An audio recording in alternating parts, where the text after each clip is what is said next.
Okay, first letter of the alphabet হচ্ছে this one. এটার pronunciation কি বলেন মিস? আও আ। ওকে, অথবা ফনিক্সে এটাকে আবার বলে এ। আচ্ছা, আমি যদি এভাবে লিখি, এই বাক্যটা বলেন কি লিখেছি? It's a pain. রাইট। তো দেখেন, আপনি যখন মানে আপনার প্রনাউন্সিয়েশন তো একবার এক এক রকম হচ্ছে। আপনি যখন, আমি কিন্তু লিখে রাখছি ইটস মানে আপনার কথা থেকে আপনি যখন বলেছেন তখন আপনি ইটস এই বলেছেন, ইটস এই। ওকে, আবার এখানে বলছেন ইটস এই, তারপরে আবার বলছেন পেইন, মানে পেইন। ফ্যানটাকে বলছেন পেইন, মানে উচ্চারণটার মধ্যে এই চলে আসতেছে সব জায়গাতে। ওকে, এটা একটা প্রবলেম। দেখেন এই যে মানে আলফাবেট, এটার যদি আমি আলফাবেটিক প্রনাউন্সিয়েশন করি তাহলে এটা হচ্ছে এই alphabetic pronunciation. But what happens when I put it in a word or put it in a sentence? For example, here in this particular sentence, it's a pen. This is a word itself. It's a word. It means একটি। তাহলে এটা একটা শব্দ। It's a pen. তাহলে এখানে এটার উচ্চারণ হচ্ছে আ। Not it's a pen. Not it's a pen. It's a pen. Because এটা একটা আর্টিকেল হিসেবে, একটা ওয়ার্ড হিসেবে উচ্চারণ হচ্ছে, এই ওয়ার্ডের এটার উচ্চারণ হচ্ছে আ। It's a pen.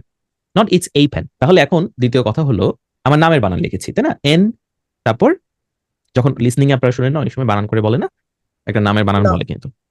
তো যখন নামের বানান বলবে তখন কিন্তু আপনাকে NASIF বলবে না, তখন কি বলবে? এক্স্যাক্টলি, NASIF, এই বলবে। তখন তখন কিন্তু বলবে না NASIF অথবা NASIF বলবে না। তাহলে এটা আলফাবেটিক উচ্চারণ, আলফাবেট হিসেবে এটার উচ্চারণ এই সেন্টেন্সে এটার উচ্চারণ আ। আচ্ছা, এখন আমি যদি একটা ওয়ার্ড লিখেছি ফর এক্সাম্পল, এটার উচ্চারণ কি? অ্যাপল। হ্যাঁ, এটার উচ্চারণ তো এইপল না, এটার উচ্চারণ আপেলও না, এটার উচ্চারণ হচ্ছে অ্যাপল। তাহলে এখানে তো এটার উচ্চারণ এ। আচ্ছা, আবার আমি একটা ওয়ার্ড লিখলাম, এটার উচ্চারণ কি? অসম। নট অসম, অসম। অসম। হ্যাঁ, নট ও, ওকে, অ। সো সরি অ। দ্য পয়েন্ট বিং, যখন যে ওয়ার্ডে একটা লেটার ব্যবহার হচ্ছে সেই ওয়ার্ড অনুযায়ী উচ্চারণ আসতেছে।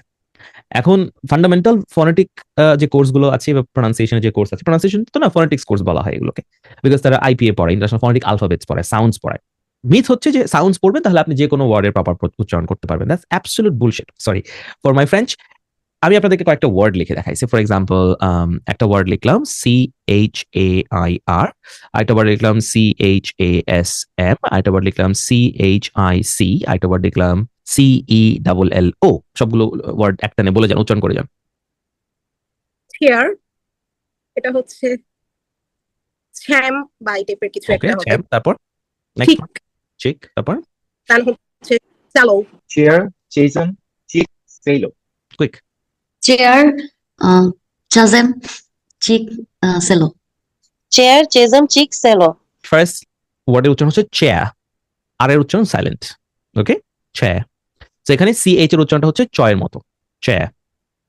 সেকেন্ড শব্দটার উচ্চারণ হচ্ছে খ্যাজম, খ্যাজম। CH এর উচ্চারণ এখানে কয়ের মতো, খ্যাজম। খ্যাজম হচ্ছে গর্ত অথবা দুইটা জিনিসের মাঝখানে যে খাত থাকে সেটাকে বলা হয় খ্যাজম। নেক্সট ওয়ার্ডটা হচ্ছে শিক, মানে ফ্যাশনেবল, CHIC। এখানে CH এর উচ্চারণ হচ্ছে শয়ের মতো। লাস্ট ওয়ার্ডের উচ্চারণ হচ্ছে চেলো, CELLO, এটার উচ্চারণটা চেলো, এটা মিউজিক্যাল ইনস্ট্রুমেন্ট। সো এখানে সি এর উচ্চারণ হচ্ছে চয়ের মতো। তাহলে দেখেন, সেম লেটার CH একবার চ, একবার ক, একবার শ, আবার যেখানে CH নাই সেখানেও দেখা যাচ্ছে চ আসতেছে। তাহলে মানে হোয়াট ইজ দ্য রিজন? এটা রিজন কি? এটা রিজন হচ্ছে the origin of the word, the pronunciation of a particular word depends on the origin of that word. Like Bangla, in English, there are many words that originated in other languages, for example, French or Latin or even Bangla. There is an English word which is LOOT, loot, which is a direct copy of the word loot, লয়ের সুকার ট, লুট করা, লুট তো রাজ করা, লুট তো রাজ বা লুট করা, এটারই ইংরেজি হচ্ছে লুট। এটার একটা ভার্ব, লুট, লুটেড, লুটিং, ঠিক আছে? So it is adopted from Bengali because British East India Company ruled this piece of land for many years, hundreds of years. So they adopted a few words into their own language. Some of these words are from Latin, French, even German. Kindergarten, for example, that's a German word. Kinder means children, a German word, but it is adapted in English language. So if you want to understand how to pronounce that word, you have to understand the origin of that word. What is the origin? It has nothing to do with the spelling of the word. So the phonetic pronunciation wouldn't work. Same mistake আপনারা যেটা করেছেন আমিও সেটা করেছি। আমি তো এমন কোনো ডিভাইন নলেজ নিয়ে জন্মাই নাই যে একদম দেখে বুঝে যাবো যে এটার উচ্চারণ আসলে শিক, নট চিক। The only thing you can focus on is learning pronunciation through listening. That's the only way to improve your pronunciation. No amount of theoretical knowledge will help your pronunciation, okay, or pronunciate words.